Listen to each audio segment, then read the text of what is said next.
સરકારી હોસ્પિટલ કે ડોક્ટરોની પ્રાઇવેટ મિલકત? વલસાડ સિવિલ હોસ્પિટલમાં વીઆઈપી રાજ, જનતા વરસાદમાં પરેશાન. વલસાડની જીએમઈઆરએસ સિવિલ હોસ્પિટલ ફરી એકવાર ગંભીર સવાલોના ઘેરામાં આવી છે.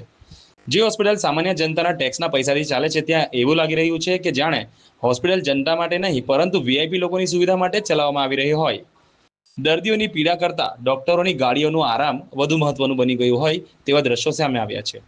ડોક્ટરો માટે વીઆઈપી પાર્કિંગ, જનતા માટે નો એન્ટ્રી. હોસ્પિટલના ઉપરના ભાગમાં ડોક્ટરોની કાર માટે ખાસ પાર્કિંગની વ્યવસ્થા છે, પરંતુ દર્દીઓ, વૃદ્ધો, ગર્ભવતી મહિલાઓ કે તેમના સગાઓની રિક્ષા કે ટુ વ્હીલરને ત્યાં જવા દેવામાં આવતું નથી. પ્રશ્ન એ છે કે આ હોસ્પિટલ જનતાની છે કે માત્ર અધિકારીઓ અને ડોક્ટરોની? ધોધમાર વરસાદમાં એક દિવ્યાંગ વ્યક્તિને તમે વિડીયોમાં સ્પષ્ટ રીતે જોઈ શકો છો કે રિક્ષા સુધી પહોંચવા માટે લાંબુ અંતર કાપવું પડે છે.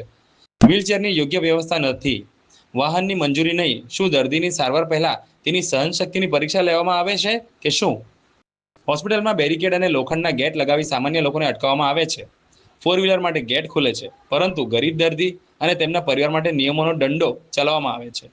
આખરે આ સરકારી હોસ્પિટલ છે કે વીઆઈપી ક્લબ? સામાન્ય જનતાને રોકવા માટે આ ગેટ લગાવવાનો અધિકાર કોણે આપ્યો? શું ડીન અથવા સુપ્રિન્ટેન્ડન્ટ લેખિત આદેશ આપ્યો છે કે દર્દીઓને વરસાદમાં ભટકાવવા? જો આ હેરાનગતિના કારણે કોઈ ગંભીર દર્દી કે દિવ્યાંગને નુકસાન થાય તો જવાબદારી કોણ લેશે?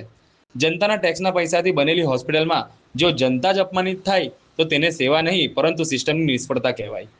હવે સમય આવી ગયો છે કે વહીવટી તંત્ર વીઆઈપી સંસ્કૃતિ છોડીને દર્દીઓની પીડા સમજે, કારણ કે હોસ્પિટલમાં સૌપ્રથમ હક દર્દીનો છે, પદનો નહીં. વાવ ન્યૂઝ, વલસાડ, ગુજરાત.